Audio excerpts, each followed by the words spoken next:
Mike Owens here. Today I'm joined by Eric Nicksick, who is Xtreme Couture coach. good to see you. Long time in coming. Obviously we're here for Brad Tavares' fight, Chris Weidman. Just give me an overall assessment of, first of all, how Brad's looking and also the Weidman fight in general. Oh yeah, man, he's had a great camp. Obviously we're fighting a guy in Chris Weidman, former champion, coming off of a gruesome leg injury. So all in all, man, it's like it's business. It's tough, but how can you not be a fan of Chris and what he's coming back? But it's it's our job to go out there and take him out. I wanted to ask about this because, as you mentioned, there's the 2-year layoff. Obviously, Chris Weidman's got such a long catalogue that this might sound a bit of a stupid question, but how do you prepare for a guy that's had such a long layoff, especially with such a devastating injury? Yeah, I think we always call it the 80-20, 80% of our game plan of what we want to do and then preparing 20% of what their game plan usually is. And obviously, I think, Chris, with his pedigree of wrestling, I would imagine after an injury like that, he would be pretty wrestle heavy come this fight. So but at Xtreme Couture, that's all we prepare for all day. That's our trainings is hard grappling, hard wrestling, wall work, everything else. So Brad's pedigree and where he's been and where he's at in the gym, I mean, we just do what we do and we'll go out there and execute. Chris Weidman, it's fair to say, is probably a legend in terms of middleweight UFC history.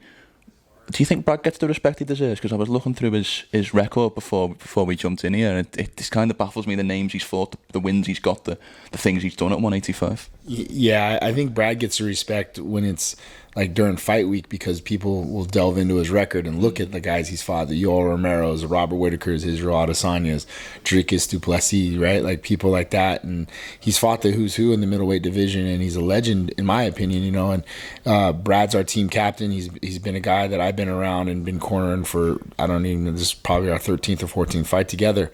So I get to see it firsthand. And I know what Brad's capable of and his talent that he has. I mean, he could be in that championship level, any day of the week when it comes to Brad Tavares.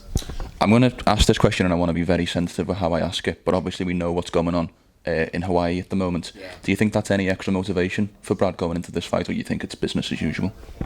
I would say it's hard to say it wouldn't be extra motivation for him, and we had Ty Gorder and Kanan both fight on last Saturday in Arizona, and they were both very very vocal about what's going on in Hawaii. And I think that to be able to get the mic and get the platform, that does add extra motivation for a guy like Brad to go out and get a win and get a hold of that mic and use that time for the media for what's going on in Maui. Can we talk a little bit about the 185-pound division, especially related to Xtreme Couture? Because in my head, I associate your gym with the smaller weight division. That maybe that's a mistake on my part, but that's how I kind of associate it. But we've now got Strickland, Curtis, Tavares, I know Vittori and Delidsey spend time there. It's 5 or 6 top-ranked middleweights. Yeah. What can you tell me a little bit about that room and how that's developed and evolved over the months and years? It's funny because that was the one division in the room that I felt that was kind of light, because all we really had at the time was Brad, Ty Gorder, and then Uriah Hall. And then, we got Puna that moved out. Obviously Chris Curtis, Sean Strickland, like you said, Roman Dolidze. The list is just deep with guys, and then Johnny Eblen comes and visits, and you got Michelle Pereira moving up, from 170 to 85. So yeah, I mean, it is a talent-rich division with guys in there that are absolute killers. That can be, obviously Sean's fighting for a world title, but I'll tell you this, like what I love about the 85-pound division in there, those guys are very, very tight-knit. Those guys take care of one another. Sean Strickland will be in the gym helping Brad. Brad will be back to help out Sean.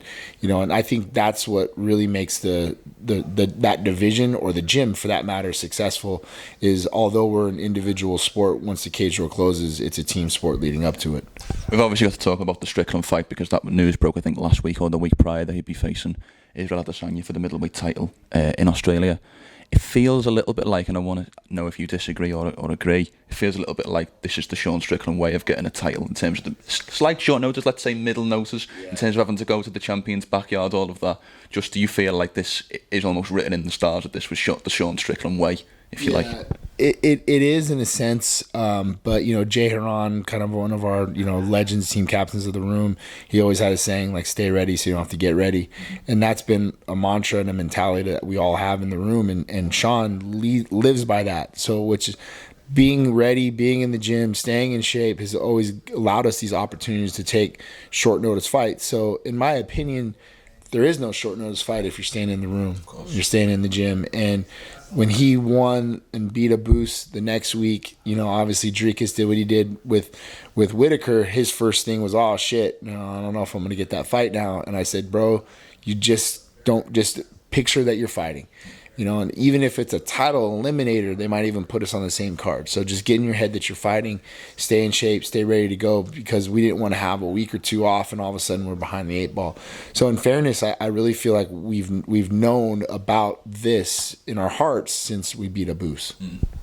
Obviously, the last time we spoke, you told me a very funny story about Strickland cutting weight in the desert before the Alexpereira fight. Any updates on funny Sean Strickland stories? Anything you to update my media and my fans on? Sean Strickland is a sitcom, right? Every day is like a new sitcom. Like, what shit can Sean Strickland get himself into?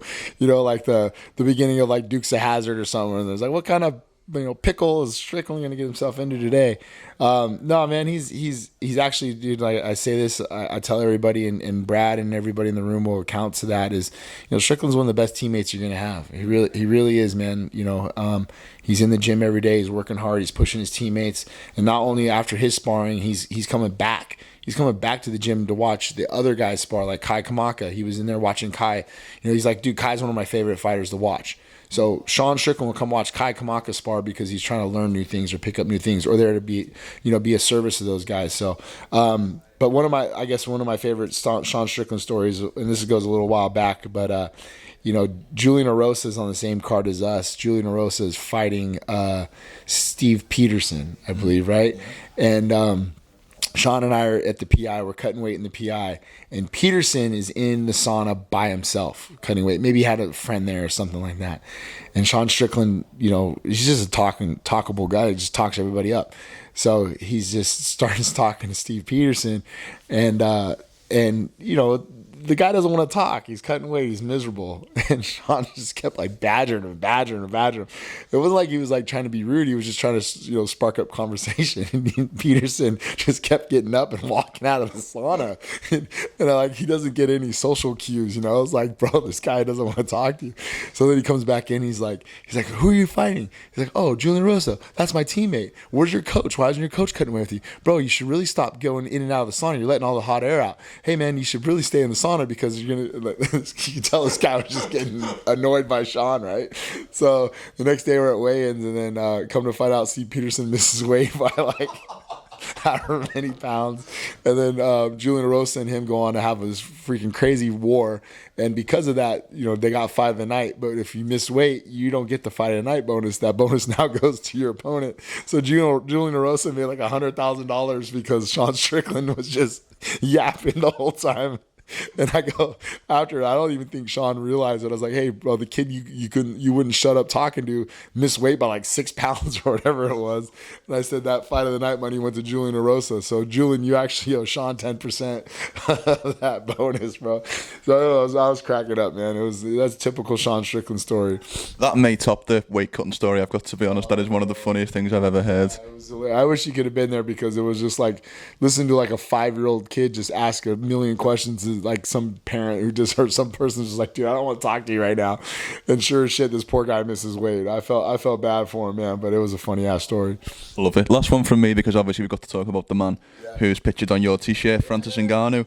He's back in action finally. The move has been made. Tyson Fury out in Saudi Arabia. Just your overall assessment on how training camp is going, and also the addition of Mike Tyson. Yeah, no, it's been a lot of fun. It's been fun for me to just kind of sit back and just watch and learn. And obviously I'm not a boxing coach, and being around Mike Tyson and learning from him. Billy White as well has been coming in. So again, like, I don't know the corner situation, if he's coming out or not. I don't know any of that stuff. But we got to spend like 2 days with Mike and get some work in, and then really Dewey Cooper's been doing a lot of the work and doing a lot of the stuff, so but with that being said, man, it's been a great camp so far. Francis is in great shape, man. We sparred on Monday. We had our first boxing spar on Monday. He looked great. But yeah, man, we got a tough task ahead, man. It's Tyson Fury. This is amazing. It's amazing that this fight's going to come to fruition. We're supposed to leave, I think, first week of October to go out to Saudi. We'll be out there for the whole month to get acclimated. So I'm looking forward to it, man. It's a lot of pressure is not really on me at all. Like, I just get to sit back and enjoy it. I'll be in his corner. I'll be there to help and everything else. But I'm looking forward to the whole thing. Is Francis feeling the pressure? Because obviously it's a big moment, but with that being said, there's a lot of people counting him out. You look at the odds makers, you look at the chatter online. Do you think Francis is feeling the pressure of the moment? Not at all. Like, he won. Even if we go and lose in the first round, he did what he wanted to do. And he's making a lot of money. He's changing a lot of people's lives that are going to benefit from this whole situation, and he really did this on, his own belief. No one thought he was going to be able to do this except for the small circle around him. And no matter what happens, I'm proud of him, but don't get it twisted, man. Like, we're going in there to try to win this fight.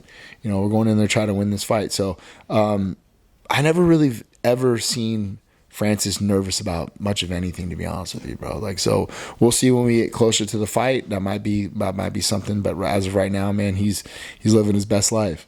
I love it. Eric, it was an absolute pleasure to meet up in person. 2 years in the making. Yeah, since COVID. No, well, for those people who don't know, Eric helped me out a lot in COVID. Always give me his time, always helped me out with promoting the page and tried to help me build, so I always appreciate that. Sure, I think you and I talked about this before, like during a time of uncertainty, you were one of the guys that kind of really took the bull by its horns. I think COVID became a lot about perspective, and people needed to find new things to do and new avenues to create business and stuff like that. And so, I remember somebody opened the door for me, especially a guy like Brad Tavares.